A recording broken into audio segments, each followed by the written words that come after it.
Khu đất phân lô 16 lô tại Tân Bình. Đang làm hạ tầng, đang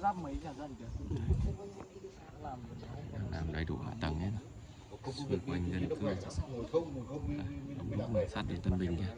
Bên này đường Tân đường